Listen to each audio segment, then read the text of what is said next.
जियोशुआ 20 पर्व एथितारे सदाप्रभु जियोशुआ को कहले तुमे इस्राएल संतान गण को कह आंभे मूसा हाथ में जो सब आश्रय नगर विषय तुम्हें कहीअछु ता तुम्हें माने आपणा मानक पई निरूपण कर तहेले जेउ नरहत्याकारी भ्रांति रे और अज्ञात सारे क्या बध करे से सेठाको पलाई जाई पारिबो पुणी से सबु नगर रक्तर प्रतिहंता ठारू तुम मानक प्रति आश्रय नगर हेबो आ तही मध्यरु कोनोसी नगर को पलायनकारी लोक नगर द्वार प्रवेश स्थान रे ठिया होई नगर प्राचीन मानकर कर्णगोचर रे आपणर कथा कहिबो तहु से माने नगर मध्यरे आपण मानक निकट को ताहाको आनी आपण मानक मध्यरे बास करिबाकू स्थान देबे पुणी रक्तर प्रतिहंता ता पछे पछे गोड़ाइले से माने नरहत्याकारी की ताहा हस्तरे समर्पण करिवे नाही कारण से अज्ञात सार रे आपणा प्रतिवासी बध करिअछि और से पूर्वरे ताहाको हिंसा करि रखिला ए निमते से विचारार्थ मंडली साक्षात रे ठिया हेबा जाय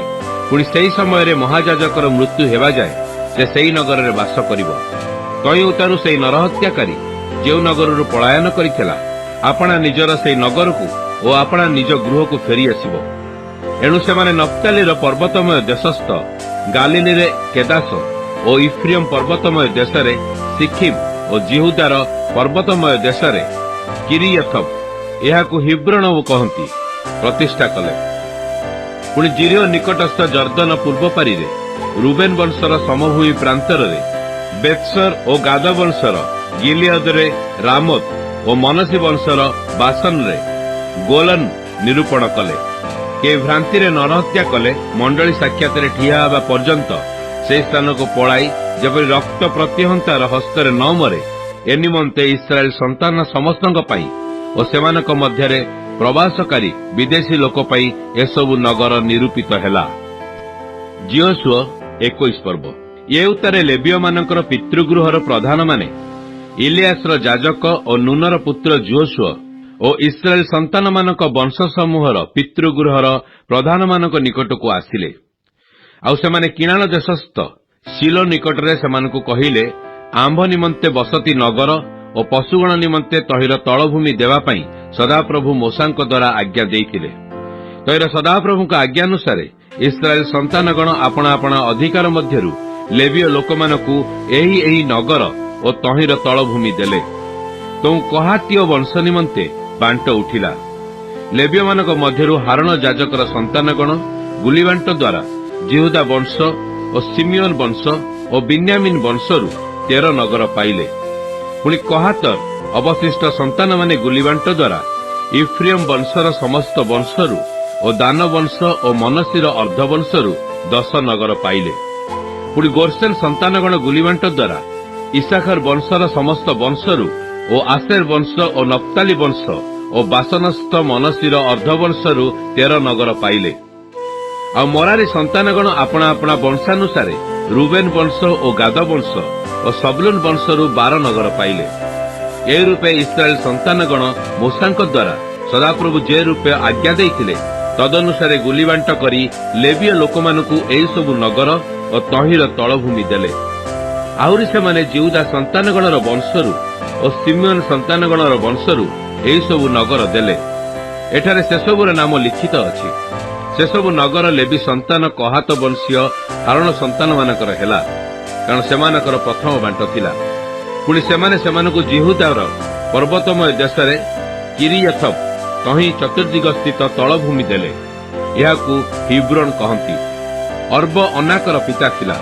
मात्र सेही नगर क्षेत्र और तहिर ग्राम मान अधिकार करिवा पई सेमाने जिफुनीर पुत्र कालेब को देले पुणी हारण याजकंगर संतानगणकु सेमाने नरहत्याकारीर आश्रय नगर हिब्रोन और तही तलभूमि लिब्ना और तही तलभूमि जतीर और तही तलभूमि इष्टमय और तही तलभूमि लाहोन और तही तलभूमि दबीर तही तलभूमि एन और तही तलभूमि जुटा और तही तलभूमि बेत्सेसम और तही तलभूमि एई दुई वंशरु एई 9 नगर देले पुणी बिन्यामिन वंशरु गिबियन और तही तलभूमि गेबा और तही तलभूमि अनाथत और तही तलभूमि अल्मोन और तही तलभूमि 4 नगर हारणकर संतान याजक मानकर सर्वसुधा तलभूमि समेत 13 नगर हेला आ कहातर ଅବଶିଷ୍ଟ ସନ୍ତାନଗଣ ଅର୍ଥାତ୍ କହାତ ସନ୍ତାନ ଲେବୀୟମାନଙ୍କର ବଂଶ ସମୂହ ଇଫ୍ରିୟମ ବଂଶରୁ ଆପଣମାନଙ୍କର ନଗର ବାଣ୍ଟ ପାଇଲେ। ପୁଣି ଇସ୍ରାଏଲ ସନ୍ତାନଗଣ ସେମାନଙ୍କୁ ଇଫ୍ରିୟମ ପର୍ବତମୟ ଦେଶାନ୍ତର୍ଗତ ନରହତ୍ୟାକାରୀର ଆଶ୍ରୟ ନଗର ସିକିମ୍ ଓ ତହିଁ ତଳିଭୂମି ଗେସର ଓ ତହିଁ ତଳିଭୂମି କିବ୍ସିଏମ୍ ଓ ତହିଁ ତଳିଭୂମି ବେଥହାରୋନ ଓ ତହିଁ ତଳିଭୂମି ଏହି 4 ନଗର ଦେଲେ। ପୁଣି ଦାନ ବଂଶରୁ ଇଲକି ଓ ତହିଁ ତଳିଭୂମି ଗିଦ୍ଥୋନ ଓ ତହିଁ ତଳିଭୂମି ଅୟାଲୋନ ଓ ତହିଁ ତଳିଭୂମି ଗାଥଲିମୋ ଓ ତହିଁ ତଳିଭୂମି ଏହି 4 ନଗର ଦେଲେ। ଆଉ ମନଶୀର ଅର୍ଦ୍ଧବଂଶରୁ ତାନକ ଓ ତହିଁ ତଳିଭୂମି ଗାଥଲିମୋ ଓ ତହିଁ ତଳିଭୂମି ଏହି 2 ନଗର ଦେଲେ। କହାତର ଅବଶିଷ୍ଟ ସନ୍ତାନମାନଙ୍କ ବଂଶର ସର୍ବସୁଦ୍ଧା ତଳିଭୂମି ସମେତ 10 ନଗର ହେଲା। ପୁଣି ସେମାନେ ଲେବି ବଂଶୀୟ ଗାର୍ସନ ସନ୍ତାନମାନଙ୍କୁ ମନଶୀର ଅର୍ଦ୍ଧବଂଶରୁ ବାସନ ଅନ୍ତର୍ଗତ ନରହତ୍ୟାକାରୀର ଆଶ୍ରୟ ନଗର ଗୋଲନ ଓ ତହିଁ ତଳିଭୂମି ବିଷ୍ଟାରା ଓ ତହିଁ ତଳିଭୂମି ଏହି 2 ନଗର ଦେଲେ। ପୁଣି ଇସାକର ବଂଶରୁ କିସିଓନ ତହିଁ ତଳିଭୂମି ଦାବଦ୍ରକ ଓ ତହିଁ ତଳିଭୂମି ଜିମୁତ ଓ ତହିଁ ତଳିଭୂମି ଏନ୍ ଗନ୍ନିମ ଓ ତହିଁ ତଳିଭୂମି ଏହି 4 ନଗର ଦେଲେ। ଆଉ ଆସେର ବଂଶରୁ ମିଶାଲ ଓ ତହିଁ ତଳିଭୂମି ଅବଦୋନ ଓ ତହିଁ ତଳିଭୂମି ହିଲକତ ଓ ତହିଁ ତଳିଭୂମି ରାହୋବ ଓ ତହିଁ ତଳିଭୂମି ଏହି 4 ନଗର ଦେଲେ। ନପ୍ତାଲି ବଂଶରୁ ଗାଲିଲି ଅନ୍ତର୍ଗତ ନରହତ୍ୟାକାରୀର ଆଶ୍ରୟ ନଗର କେଦସ ଓ ତହିଁ ତଳିଭୂମି ହମଦ ଦୋର ତହିଁ ତଳିଭୂମି କର୍ତ୍ତନ ତହିଁ ତଳିଭୂମି ଏହି 3 ନଗର ଦେଲେ। ଆପଣ ଆପଣା ବଂଶାନୁସାରେ ଗର୍ଷଣୀୟ ଲୋକମାନେ ସର୍ବସୁଦ୍ଧା ତଳିଭୂମି ସମେତ 13 ନଗର ପାଇଲେ। ଏ ଉତ୍ତାରେ ସେମାନେ ମରାରୀ ସନ୍ତାନଗଣର ବଂଶାନୁସାରେ ଅବଶିଷ୍ଟ ଲେବୀୟ ଲୋକମାନଙ୍କୁ ସବଲୁନ ବଂଶରୁ ଜଗ୍ନିୟାମ ଓ ତହିଁ ତଳିଭୂମି କାର୍ତ୍ତା ତହିଁ ତଳିଭୂମି ଦିମ୍ନା ଓ ତହିଁ ତଳିଭୂମି ନହଲୋଲ ତହିଁ ତଳିଭୂମି ଏହି 4 ନଗର ଦେଲେ। ପୁଣି ରୁବେନ ବଂଶରୁ ବେତ୍ସର ଓ ତହିଁ ତଳିଭୂମି ଜହସ ଓ ତହିଁ ତଳିଭୂମି କଦମୋତ ତହିଁ ତଳିଭୂମି ମେଫାତ ଓ ତହିଁ ତଳିଭୂମି ଏହି 4 ନଗର ଦେଲେ। ଆଉ ଗାଦ ବଂଶରୁ ଗିଲିୟଦ ଅନ୍ତର୍ଗତ ନରହତ୍ୟାକାରୀ ଆଶ୍ରୟ ନଗର ରାମତ ଓ ତହିଁ ତଳିଭୂମି ମହାନଇମ ଓ ତହିଁ ତଳିଭୂମି ହିସବୋନ ତହିଁ ତଳିଭୂମି ଜାସେର ଓ ତହିଁ ତଳିଭୂମି ସର୍ବସୁଦ୍ଧା 4 ନଗର ଦେଲେ। ଏହି ରୂପେ ଲେବୀୟମାନଙ୍କର ଅବଶିଷ୍ଟ ବଂଶ ଅର୍ଥାତ୍ ମରାରୀ ସନ୍ତାନଗଣର ଆପଣା ଆପଣା ବଂଶାନୁସାରେ ଏହି ସବୁ ନଗର ହେଲା। ସେମାନଙ୍କ ବାଣ୍ଟରେ 12 ନଗର ପଡ଼ିଲା। ଇସ୍ରାଏଲ ସନ୍ତାନଗଣର ଅଧିକାର ମଧ୍ୟରେ ସର୍ବସୁଦ୍ଧା ତଳିଭୂମି ସହିତ 48 ନଗର ଲେବୀୟମାନଙ୍କର ହେଲା। ଏହି ପ୍ରତ୍ୟେକ ନଗରର ଚାରିଆଡ଼େ ତଳିଭୂମି ଥିଲା। ଏହି ରୂପେ ଏହି ସମସ୍ତ ନଗର ଥିଲା। ସଦାପ୍ରଭୁ ଇସ୍ରାଏଲମାନଙ୍କୁ ଯେ ଦେଶ ଦେବାକୁ ସେମାନଙ୍କ ପୂର୍ବପୁରୁଷଗଣ ନିକଟରେ ଶପଥ କରିଥିଲେ ସେ ସମସ୍ତ ଦେଶ ସେ ସେମାନଙ୍କୁ ଦେଲେ। ପୁଣି ସେମାନେ ତାହା ଅଧିକାର କରି ତହିଁ ମଧ୍ୟରେ ବାସ କଲେ। ଆଉ ସଦାପ୍ରଭୁ ସେମାନଙ୍କ ପୂର୍ବପୁରୁଷଗଣ ନିକଟରେ କୃତ ଆପଣା ସମସ୍ତ ଶପଥ ଅନୁସାରେ ଚାରିଆଡ଼େ ସେମାନଙ୍କୁ ବିଶ୍ରାମ ଦେଲେ। ପୁଣି ସେମାନଙ୍କ ଶତ୍ରୁମାନଙ୍କ ମଧ୍ୟରୁ କେହି ସେମାନଙ୍କ ସମ୍ମୁଖରେ ଠିଆ ହୋଇପାରିଲା ନାହିଁ। ସଦାପ୍ରଭୁ ସେମାନଙ୍କ ସମସ୍ତ ଶତ୍ରୁଙ୍କୁ ସେମାନଙ୍କ ହସ୍ତରେ ସମର୍ପଣ କଲେ। ସଦାପ୍ରଭୁ ଇସ୍ରାଏଲ ବଂଶକୁ ଯେ ମଙ୍ଗଳର କଥା କହିଥିଲେ ତହିଁ ମଧ୍ୟରୁ ଗୋଟିଏ ମାତ୍ର କଥା ବିଫଳ ହେଲା ନାହିଁ, ସବୁ ସଫଳ ହେଲା। ଜିଓସୁଅ 22 ପର୍ବ। ଏଥି ଉତ୍ତରେ ଜିଓସୁଅ ରୁବେନୀୟ ଓ ଗାଦୀୟ ବଂଶକୁ ଓ ମନଶୀର ଅର୍ଦ୍ଧବଂଶକୁ ଡାକି ସେମାନଙ୍କୁ କହିଲେ, ସଦାପ୍ରଭୁଙ୍କ ସେବକ ମୋଶା ତୁମ୍ଭମାନଙ୍କୁ ଯେ ଆଜ୍ଞା ଦେଇଥିଲେ ସେସବୁ ତୁମେମାନେ ପାଳନ କରିଅଛ। ପୁଣି ଆମ୍ଭେ ତୁମ୍ଭମାନଙ୍କୁ ଯେ ଆଜ୍ଞା ଦେଉଅଛୁ ସେସବୁରେ ତୁମେମାନେ ଆମ୍ଭ ରବ ଶୁଣିଅଛ। ତୁମେମାନେ ବହୁ ଦିନାବଧି ଆଜି ପର୍ଯ୍ୟନ୍ତ ଆପଣା ଆପଣା ଭାତୃଗଣକୁ ତ୍ୟାଗ କରିନାହଁ, ମାତ୍ର ସଦାପ୍ରଭୁ ତୁମମାନଙ୍କର ପରମେଶ୍ୱରଙ୍କ ଆଜ୍ଞା ପାଳନ କରିଅଛ। ଏବେ ସଦାପ୍ରଭୁ ତୁମମାନଙ୍କର ପରମେଶ୍ୱର ଆପଣା ପ୍ରତିଜ୍ଞା ଅନୁସାରେ ତୁମମାନଙ୍କର ଭାତୃଗଣକୁ ବିଶ୍ରାମ ଦେଇଅଛନ୍ତି। ଏ ନିମନ୍ତେ ସଦାପ୍ରଭୁଙ୍କ ସେବକ ମୋଶା ଜର୍ଦ୍ଦନ ସେପାରିରେ ତୁମମାନଙ୍କୁ ଯେଉଁ ଅଧିକାର ଦେଇଅଛନ୍ତି ତୁମେମାନେ ଏବେ ଆପଣମାନଙ୍କ ସହିତ ସେହି ଅଧିକୃତ ଦେଶକୁ ଓ ଆପଣା ଆପଣା ତମ୍ବୁକୁ ଫେରିଯାଅ। ମାତ୍ର ସଦାପ୍ରଭୁ ତୁମମାନଙ୍କ ପରମେଶ୍ୱରଙ୍କୁ ପ୍ରେମ କରିବାକୁ ଓ ତାହାଙ୍କର ସମସ୍ତ ପଥରେ ଗମନ କରିବାକୁ ଓ ତାହାଙ୍କ ଆଜ୍ଞା ପାଳନ କରିବାକୁ ଓ ତାହାଙ୍କଠାରେ ଆସକ୍ତ ରହିବାକୁ ଓ ସମସ୍ତ ହୃଦୟ ଓ ସମସ୍ତ ପ୍ରାଣ ସହିତ ତାହାଙ୍କୁ ସେବା କରିବାକୁ ସଦାପ୍ରଭୁଙ୍କ ସେବକ ମୋଶା ତୁମମାନଙ୍କୁ ଯେ ଆଜ୍ଞା ଓ ବ୍ୟବସ୍ଥା ଦେଇଅଛନ୍ତି ତାହା ସବୁ ପାଳନ କରିବାକୁ ଅତିଶୟ ଯତ୍ନବାନ ହୁଅ। ଏଥିଉତ୍ତାରେ ଜିଓସିଓ ସେମାନଙ୍କୁ ଆଶୀର୍ବାଦ କରି ବିଦାୟ କଲେ। ତହିଁରେ ସେମାନେ ଆପଣା ଆପଣା ତମ୍ବୁକୁ ପ୍ରସ୍ଥାନ କଲେ। ମୋଶା ମନସିର ଅର୍ଦ୍ଧବଂଶକୁ ବାସନର ଅଧିକାର ଦେଇଥିଲେ, ମାତ୍ର ଅନ୍ୟ ଅର୍ଦ୍ଧବଂଶକୁ ଜିଓସୁଆର ଜର୍ଦ୍ଦନର ପଶ୍ଚିମ ପାରିରେ ସେମାନଙ୍କ ଭାତୃଗଣ ମଧ୍ୟରେ ଅଧିକାର ଦେଲେ। ଆହୁରି ସେମାନଙ୍କୁ ଆପଣା ଆପଣା ତମ୍ବୁକୁ ବିଦାୟ କରିବା ସମୟରେ ଜିଓସୁଆ ଆଶୀର୍ବାଦ କରି ସେମାନଙ୍କୁ କହିଲେ, ତୁମେମାନେ ପ୍ରଚୁର ସମ୍ପତ୍ତି ଓ ପଲପଲ ପଶୁ, ରୂପା, ସୁନା ଓ ପିତ୍ତଳ ଓ ଲୁହା ଓ ଅପାର ବସ୍ତ୍ର ସଙ୍ଗେ ନେଇ ଆପଣା ଆପଣା ତମ୍ବୁକୁ ଫେରିଯାଅ।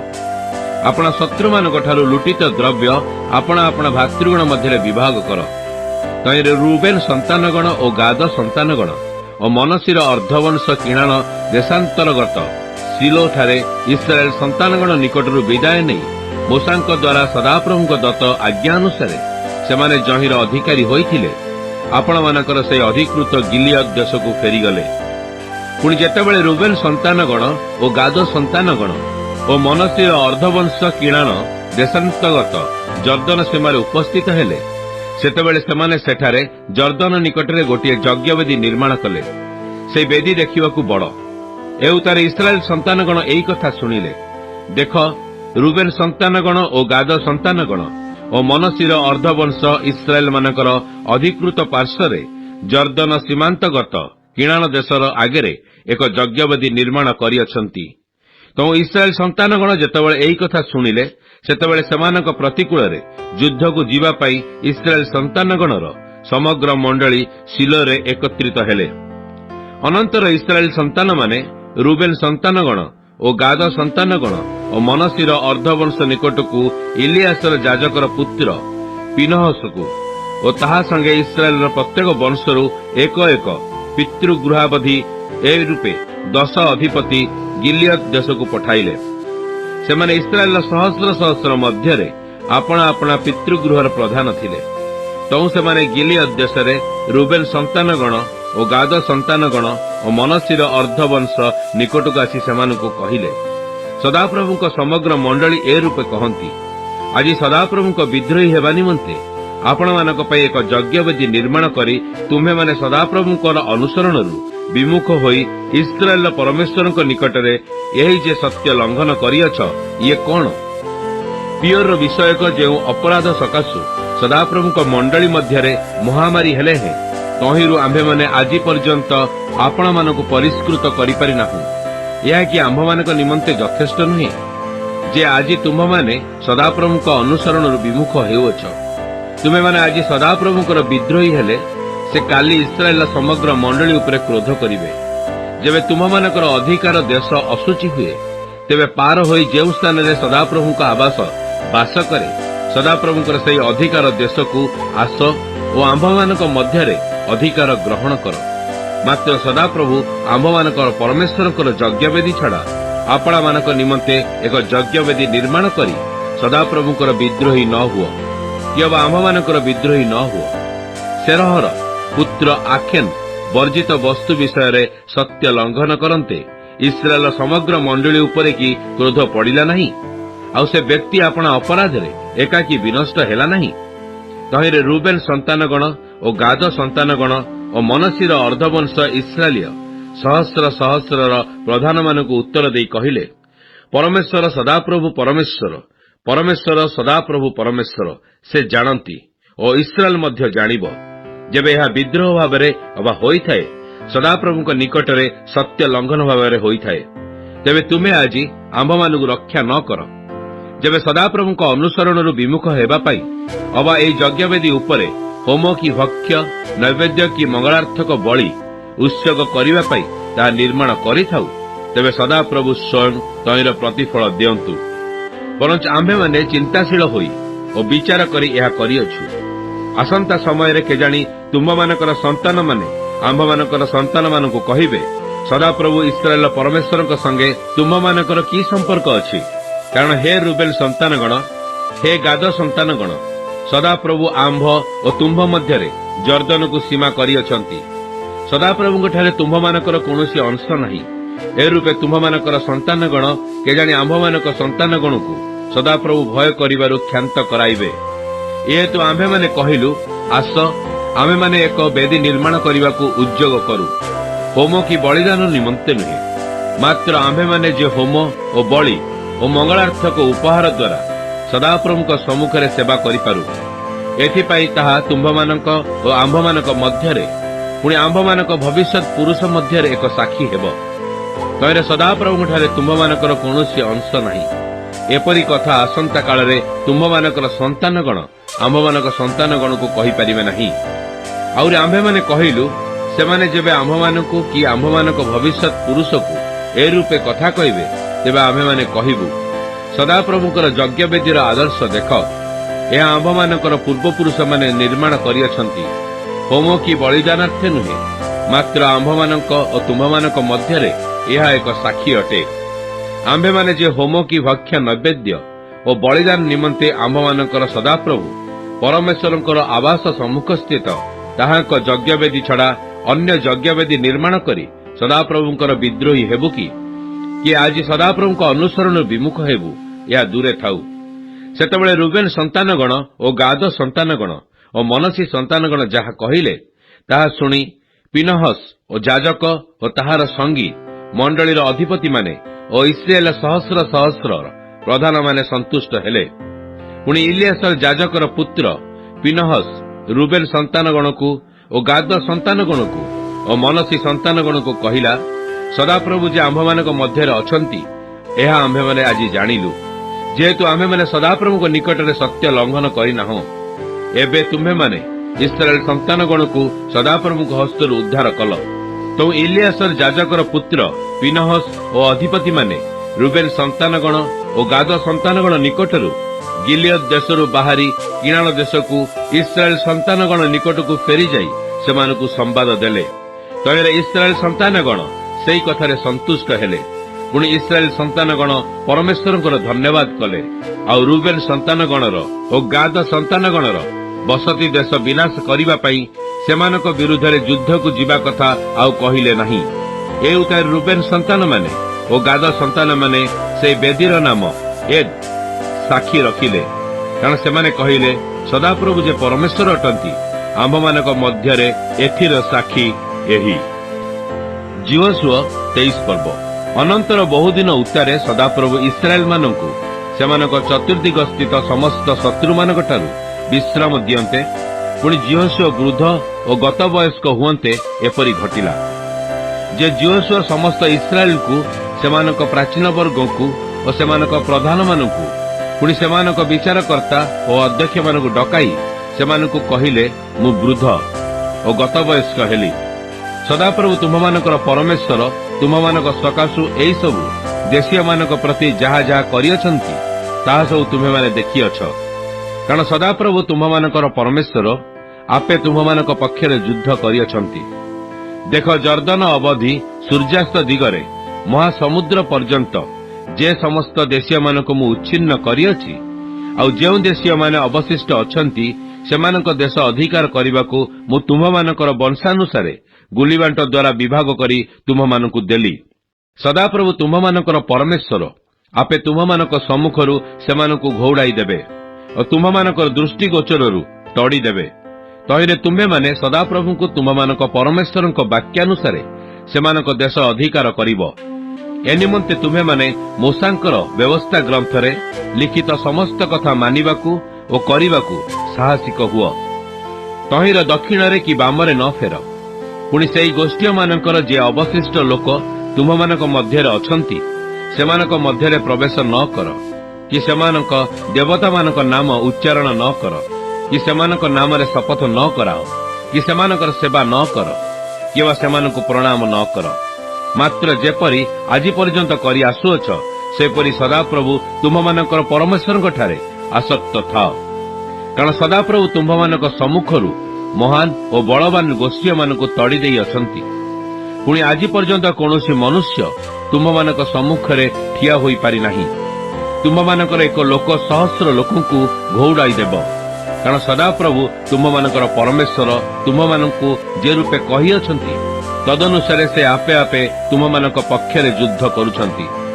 एनिमंते तुम्हे माने आपणा आपणा प्राण विषय अति सावधान होई सदाप्रभु तुम्भमानक परमेश्वर को प्रेम कर। नहिले जेबे तुम्हें माने कौनसी प्रकार विमुख हुआ ए गोष्ठी मानक मध्यरु जो माने तुम्ह मानक मध्य अवशिष्ट अछंती सेमानक ठारे आसक्त हुआ और सेमानक सहित विवाह संबंध रखी तुम्हें माने सेमानक सहवास कर और सेमाने तुम्ह मानकर सहवास करती। तेबे यह निश्चय जान जे सदाप्रभु तुम्ह मानकर परमेश्वर ए गोष्ठी मानक तुम्ह मानकर दृष्टिगोचर आउ तड़ी देवे नहीं। मात्र सदाप्रभु तुम्ह मानक परमेश्वर तुम मानक एई जो उत्तम देश देइछंती तहिरु तुम्हें माने विनष्ट हेबा पर्यंत सेमाने तुम मानकर जाल और फांद और पार्श्वरे कोरडा और चक्षुरे कंटक स्वरूप हेबे। आउ देख आज मु समग्र मर्त्यर मार्गरे जाऊँगी तुम्हें माने समस्त अंतकरण और समस्त बुद्धि रे ज्ञात अछ जे सदाप्रभु तुम मानकर परमेश्वर तुम मानक विषय रे जेते मंगल कथा कहिथिले तहि मध्यरु गोटिए मात्र कथा विफल होई नाही। तुम मानक पक्षरे सबु सफल होई अछि तहिरु गोटिए कथा ही विफल होई नाही। मात्र सदाप्रभु तुम मानकर परमेश्वर तुम मानकर प्रति जे सकल मंगल कथा कहिथिले ताहा जेपरि तुम मानक पक्षरे सफल हेला सेपरि सदाप्रभु तुम मानकर परमेश्वर तुम मानकु जे उत्तम देश देइछंती तहिरु सदाप्रभु तुम मानकु विनाश करिबा जाय तुम मानक प्रति अमंगल कथा सबु सफल करिबे। सदाप्रभु तुम मानकर परमेश्वर तुम मानकु जे नियम आज्ञा करियछंती ताहा जेबे तुमे माने लंघन करिवो और जाई अन्य देवता मानकर सेवा करिवो पुणी सेमानकु प्रणाम करिवो तेबे तुम मानक प्रतिकूल रे सदाप्रभु को क्रोध प्रज्वलित हेबो और से जे उत्तम देश तुम मानकु देइछंती तहिरु तुमे माने शीघ्र विनष्ट हेबो। जियोशुआ 24 पर्व। अनंतर जियोशुआ इस्राएल वंश समूह को सिखेम रे एकत्र करी सेमानक प्राचीन वर्ग को और सेमानक प्रधान मानकु और सेमानक विचारकर्ता गण को और सेमानक अध्यक्ष मानकु डकाइले तइरे सेमाने सदाप्रभु सम्मुख रे ठिया हेले। तो जियोशुआ समस्त को कहिले सदाप्रभु इस्राएल परमेश्वर एई कथा कहंती पूर्व काल रे तुम मानकर पूर्वपुरुष अब्राहम और नाहोर रो पिता तेरह प्रभुति नदी सेपारे बास करी अन्य देवता मानकर सेवा करुथिले तइरे आम्भे तुम मानक पूर्वपुरुष अब्राहम को से नदी सेपारी नहीं किणान देशर सर्वत्र भ्रमण कराइलु और ताहार वंश को बहु प्रज कलु और ताहाकु इसहाक देलु आउ आम्भे इसहाक को जाकुब और एसो देलु पुणे आम्भे अधिकारार्थे एसो को सेईर पर्वत देलु आउ जाकुब और तार संतान माने मिस्र को गले। ए उत्तर आम्भे मूसा और हारून को पठाइलु और मिस्र मध्य जो कार्य कलु तद्वारा ताहाकु दंड देलु तहि उत्तर आम्भे तुम मानकु बाहर करी आनिलु पुणी आम्भे मिस्ररु तुम मानक पूर्वपुरुष मानकु बाहर करी आनिलु तो तुम्हे माने समुद्र निकटरे उपस्थित हेलो। सेतबेले मिस्रीय माने रथ और अश्वारूढ़ सैन्य नहीं सुफ समुद्र पर्यंत तुम मानकर पूर्वपुरुष मानक पछे पछे गोड़ाइले तहिरे सेमाने सदाप्रभु को डाक पकान्ते से तुम मानक और मिस्रीय मानक मध्यरे अंधकार स्थापन कले आउ सेमानक उपरको समुद्र आनी सेमानक आच्छन्न कले। आम्भे मिस्र रे जहा कलु ता तुम मानक चक्षु देखिला तहुतारे तुम्हे माने अनेक दिन प्रांतर रे बास कल पुणी आम्भे तुम मानकु जर्दन सेपारी रे बासकारी इमोरिय मानक देश को आनिलु पुणी सेमाने तुम्भ संगे युद्ध कले तइरे आम्भे सेमानकु तुम्भ मानक हस्तरे समर्पण कलु और तुम्हे माने सेमानक देश अधिकार कल। एई रूपे आम्भे तुम मानक साक्षात रे सेमानकु विनाश कलु। तेबे मोयाब राज सिपिपोर पुत्र बालाक उठी इस्राएल प्रतिकूल रे युद्ध कला पुणी से लोक पठाई तुम्भ मानकु साप देवा निमंते बियोर रो पुत्र बिलियम को डकाइला मात्र बिलियम रो कथा सुनिबाकु असम्मत हेलु तइरे से तुम्भ मानकु केवल आशीर्वाद कला। एई रूपे आम्भे तार हस्तरु तुम्भ मानकु उद्धार कलु। ये उत्तरे तुम्हे माने जर्दन पार होई जिरिह रे उपस्थित हेलो तइरे जिरिह निवासी माने पुणी इमोरियो और पिरिसियो और किणानियो और हित्तियो और गिर्गासियो और हिद्दियो और जिबुसियो माने तुम मानक प्रतिकूल रे युद्ध करन्ते आम्भे तुम मानक हस्तरे सेमानकु समर्पण कलु आउ तुम्हर खड़ग कि तुम्हर धनु द्वारा नुहे मात्र आम्भे तुम्भ मानक आगे आगे बिरुड़ी पठाइलु जे सेमानकु अर्थात इमोरिय मानकर दुई राजांकु तुम मानक सम्मुखरु घोड़ाई देला। आउ तुमे माने जहिरे परिश्रम करिनाह एपरि एक देश जहा जहा तुमे माने निर्माण करिनाह एपरि नगर मान आंबे तुम मानकु देलु। तहिरे तुमे माने बास करुअछ। तुमे माने जेउ द्राक्षा क्षेत्र और जीत क्षेत्र रोपण न कल ताहा तुमे माने भोग करुअछ। एहेतु एबे सदाप्रभुंकु भय कर, पुणी संपूर्ण रूपे और सत्यतारे ताहांकर सेवा कर। आउ तुम मानक पूर्वपुरुष माने नदी सेपारी रे और मिसर रे जो देवता मानकर सेवा कले सेमानंकु दूर कर। तुमे माने सदाप्रभुंकर सेवा कर। जदि बा सदाप्रभुंकु सेवा करिबा तुम मानकर दृष्टि रे मंद दिसे तेबे तुमे माने काहारी सेवा करिबो। आजि ता मनोनीत कर कि नदी सेपारी रे तुम मानकर पूर्वपुरुष माने जो देवता मानक सेवा कले सेमानक केवल जो इमोरिय मानक देश रे तुमे माने बास करुअछ सेमानक देवता मानक सेवा करिबो यह मनोनीत कर। मात्र मु और मोहर परिजन आमे माने सदाप्रभुंकु सेवा करिबा। एथिरे लोक माने उत्तर दे कहिले अन्य देवता मानक सेवा करिबा निमंते आमे माने जे सदाप्रभुंकु परित्याग करिवु या दूरे थाउ।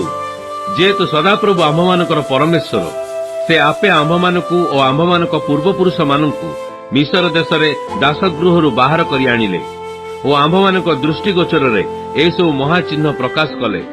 पुणी जेउ सकल पथरे जे जे गोष्ठी देई आमे माने आसीअछु सेमानक मध्यरे से आम मानकु रक्षा करिअछंती। आउरी सेई सदाप्रभु एई देश निवासी इमोरिय आदि सब गोष्ठी की आम मानक सम्मुखरु घौड़ाई देई अछंती। एणु आम्भे माने मध्य सदाप्रभुंकर सेवा करिबु कारण से आम्भ मानकर परमेश्वर। एथिरे जियोसियो लोकमानकु कहिले तुमे माने सदाप्रभुंकर सेवा करि परिबो नाही कारण से पवित्र परमेश्वर, से सौगौरव रक्षण उद्योगी परमेश्वर। से तुम मानकर अधर्म की पाप क्षमा करिवे नाही। तुमे माने जेबे सदाप्रभुंकु परित्याग करी विदेशीय देवता मानकु सेवा करिवो तेबे से तुम मानक प्रति फेरी अमंगल करिवे। पुणी तुम मानकर मंगल करिथिले हे तुम मानकु संहार करिवे। तो लोक माने जोशुओंकु कहिले नाई मात्र आमे माने सदाप्रभुंकर सेवा करिबा। तेबे जोशुओ लोक मानकु कहिले तुमे माने जे सदाप्रभुंकर सेवा करिबा निमंते ताहांकु आपणा आपणा पय मनोनीत करिअछ ए विषय रे तुमे माने निजे निजे आपणा मानक प्रतिकूल रे साखी। तहिरे से माने कहिले आम्भे माने साखी। से कहिले तेबे तुम मानक मध्य रे जो विदेशीय देवता माने अछंती सेमानकु एबे बाहर करि दियो। पुणी सदाप्रभु इस्राएल परमेश्वर आड़कू आपणा आपणा हृदय डेर। तहिरे लोक माने जोशुओंकु कहिले सदाप्रभु आम्भ मानकर परमेश्वरकर सेवा आमे माने करिबु और ताहांकर रब शुणिबु।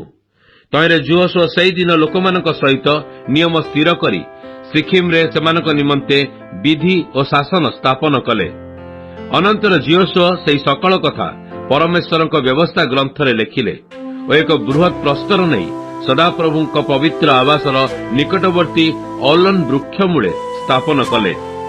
तो जियोशुआ समस्त लोकंकु कहिले देख एई प्रस्तर आंभ मानकर प्रतिकूल रे साक्षी हेबो कारण सदाप्रभु आंभ मानकु जहा जहा कहिले से सब कथा एहा सुनी अछि। ए तो तुमे माने जेपरि आपणा मानक परमेश्वर को अस्वीकार न कर एथिपाई ए तुम मानक प्रतिकूल रे साक्षी हेबो। ए उतारे जियोशुआ लोक मानकर प्रति जनकु आपणा आपणा अधिकार को जीवा पाई विदाय कले। ए सकल घटना उतारे सदाप्रभुंक सेवक नूनर पुत्र जियोशुआ 110 वर्ष वयस्क होई मले। तहिरे लोक माने गास पर्वतर उत्तर पार्श्वरे इफ्रियम पर्वतमय देशस्थ तिन्मात सेरहरे तांकर अधिकार सीमा मध्यरे तांकु कबर देले। जियोशुआंकर जीवन जाए और जो प्राचीन माने इस्राएल पक्षरे सदाप्रभुंक कृत समस्त कार्य ज्ञात थिले सेमानक मध्यरु जियोशुआंकर उतारे जो माने जीवित थिले सेमानकर जीवन जाए इस्राएल सदाप्रभुंकर सेवा कले। पुणी जाकुब 100 रौप मुद्रारे सिक्किमर पिता हमोर संतान मानक ठारू जो भूमि क्रय करिथिले सिक्किम स्थित से भूमिखंड करे इस्राएल संतानगण जोसेफकर जो अस्थि मिसरु आनिथिले ताहा पोतिले आउ ताहा जोसेफ संतान मानक अधिकार हेला। ए उतारे हारणक पुत्र इलियासर मला। तहिरे लोक माने इफ्रियमर पर्वतमय देशरे ताहांकर पुत्र फिनहसकु दत्त पर्वतरे ताहाकु कबर देले।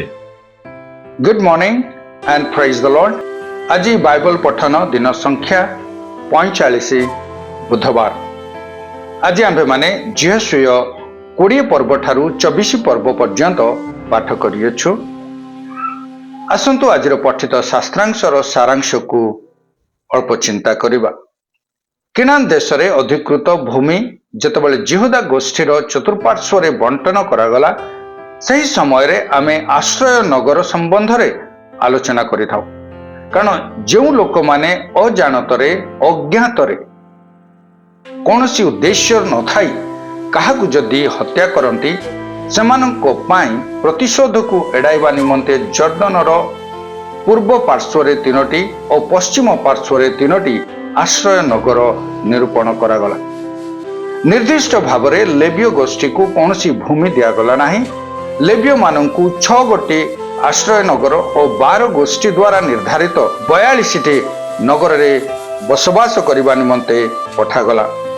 रूबेन, गाद और मनसीर अर्धेक वंश जर्दन नदीर पश्चिम पारीर समग्र देश अधिकार कला उतारे सेमाने जर्दनर पूर्व पारिस्थ को जो स्थान रे सेमाने निजर अधिकार रूपे प्राप्त होइथिले सही स्थान को सेमाने अर्थात सही अंश को सेमाने फेरीगले।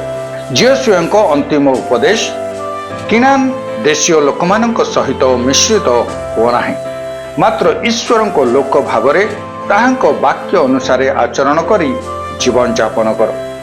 मोशाଙ୍କ परी जिहसुय मध्य कहिले, काहेकि एही देश गुड़िक जहाँ अब्राहमଙ୍କ सहित आरंभ होइअछि ताहा मध्यरे किनान रहिब, हाँ कि नाही निष्पत्ति नेबा निमंते एक आह्वान दे जिहसुय तांको निष्पत्ति विषय रे घोषणा करी कहिले, मु और मोर परिवार आमे केवल जिहोवा सदा प्रभुंको सेवा करिबु। तांको निष्पत्ति अनुसार लोक माने मध्य उत्तर करी कहिले, आमे जिहोवा सदा प्रभुंको कदापि परित्याग करिबु नाही कि बा अन्य देवता गणर सेवा करिबु नाही। मोशाଙ୍କ परी वृद्ध दास जिहसुयଙ୍କ बयस और तांको समय और काल समाप्त हैला। ख्रीष्टଙ୍କ ठारे एकत्र आहार यह कि आशीर्वादर विषय अटे। प्रभु आम प्रत्येक को आशीर्वाद करंतु।